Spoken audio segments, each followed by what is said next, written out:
2020년 6월 2일 새벽 설교입니다. 오늘 본문은 욥기 2장 1절에서 13절입니다. 본문은 욥의 두 번째 시험에 관한 말씀입니다. 본문 읽기는 1절에서 13절까지 읽도록 하겠습니다.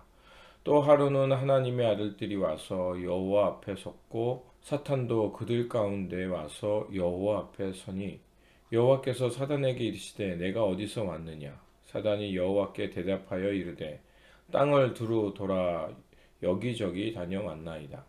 여호와께서 사단에게 이르시되 내가 내 종 욥을 주의하여 보았느냐?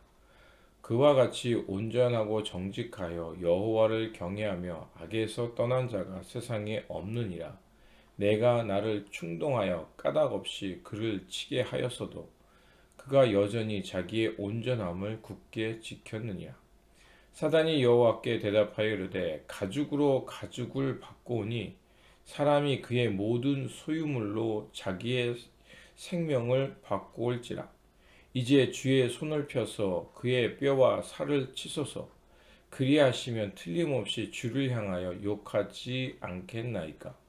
여호와께서 사단에게 이르시되 내가 그를 내 손에 맡기노라. 다만 그의 생명은 해치지 말지니라. 사단이 이에 여호와 앞에서 올라가서 욥을 쳐서 그의 발바닥에서 정수리까지 종기가 나게 한지라. 욥이 제 가운데 앉아서 질그릇 조각을 가져다가 몸을 긋고 있더니 그의 아내가 그에게 이르되 당신이 그래도 자기의 온전함을 굳게 지키느냐? 하나님을 욕하고 죽으라. 그가 이르되 그대의 말이 한 어리석은 여자의 말 같도다. 우리가 하나님께 복을 받았은즉 화도 받지 아니하겠느냐 하고 이 모든 일에 욥이 입술로 범죄하지 아니하니라. 그때 욥의 친구 세 사람이 이 모든 재앙이 그에게 내렸다 함을 듣고 각각 자기 지역에서부터 이르렀으니 곧 대만 사람 엘리바스와 수아 사람 빌닷과 나아마 사람 소발이라. 그들이 욥을 위문하고 위로하려 하여 서로 약속하고 오더니 눈을 들어 멀리 보매 그가 욥인 줄 알기 어렵게 되었으므로 그들이 일제히 소리질러 울며 각각 자기의 겉옷을 찢고 하늘을 향하여 티끌을 날려 자기 머리에 뿌리고 밤낮 7일 동안 그와 함께 땅에 앉았으나 욥의 고통이 심함을 보므로 그에게 한마디 말을 하는 자가 없었더라. 아멘. 오늘 본문은 욥의 두 번째 시험에 관한 말씀입니다. 첫 번째 시험을 욥이 잘 넘기자 사단은 다시 하나님께 와서 욥을 시험해 달라고 제안합니다. 그리고 또 하나님께서는 그것을 허락하죠. 그래서 사단은 욥의 건강을 빼앗고 이 모습을 본 아내는 참다 못해 하나님을 욕하고 죽으라고까지 저주합니다. 그럼에도 욥은 입술로 범죄하지 않았다라고 본문은 말하고 있습니다. 사탄은 성도를 늘 넘어뜨리려는 계획을 포기하지 않고 있죠. 천상회의가 열리고 하나님은 욥의 모든 소유를 잃고도 믿음을 지키자 기뻐하셨습니다. 하지만 사탄은 달랐습니다. 그는 욥을 다시 한번 시험하게 해달라고 하나님께 부탁을 합니다. 몸의 건강을 뺏어가면 하나님을 원망할 것이라고 확신합니다. 그래서 4절에 보면 사탄이 여호와께 대답하여 이르되 가죽으로 가죽을 바꾸오니 사람이 그의 모든 소유물로 자기의 생명을 바꾸올지라 이렇게 말합니다. 가죽으로 가죽을 바꾼다라는 표현이 나오죠. 이 얘기는 뭐냐면 하나님의 보호의 가죽이 욥의 생명의 가죽을 두르고 있기 때문에 만약 그것을 거둔다면 자기의 생명을 얻기 위해 하나님을 포기할 것입니다. 라는 그 얘기입니다.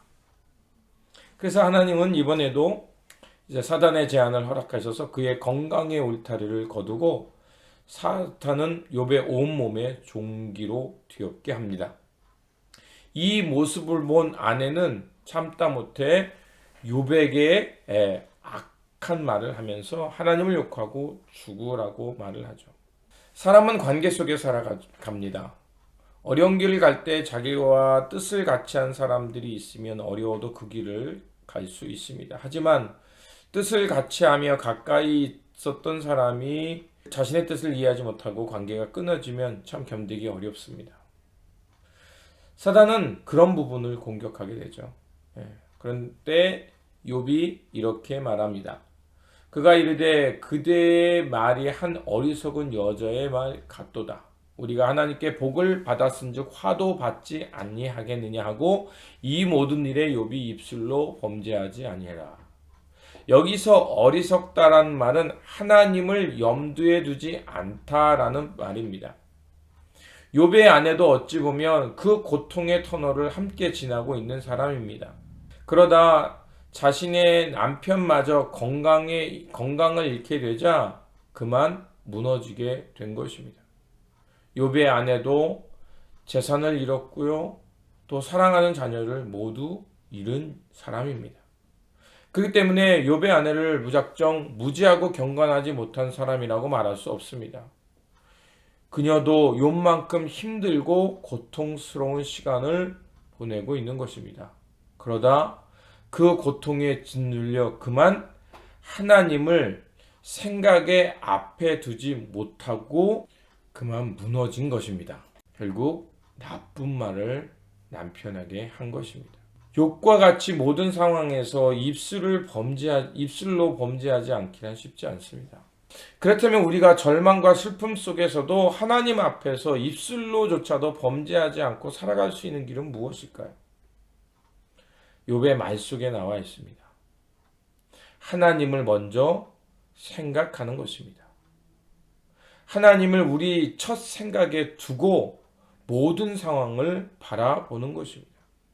이렇게 하나님을 먼저 생각하고 살아가는 그 삶 속에서 하나님의 이치도 깨달을 수 있으리라 생각합니다. 그러면 욥이 고백한 것처럼 우리가 하나님께 복을 받았은즉 화도 받지 않겠느냐, 이런 열린 생각을 하게 될 줄 믿습니다. 왜냐하면 우리가 욥기를 읽으면서 어제도 말씀드린 것처럼 당황한 것은 하나님 앞에서 경건한 사람이 왜 고난을 받는가? 우리가 가지고 있는 인과응보, 사필, 귀정, 또 하나님께서 의인을 보호하셔서 복을 주신다. 이 모든 생각들이 여기서 맞지 않기 때문에 그렇습니다. 그렇다면 하나님 나라의 이치를 깨닫는 건 뭘 말할까요? 하나님 앞에서 우리가 때로는 시험이 올 수도 있다는 것입니다.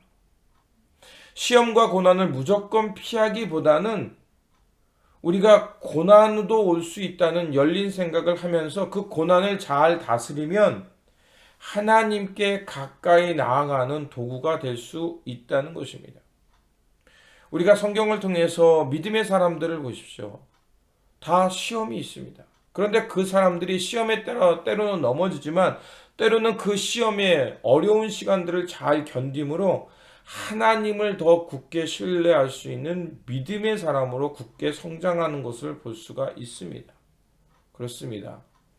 시험의 시간을 잘 견딜 수 있는 것은 하나님을 먼저 생각하고 사랑하는 것입니다.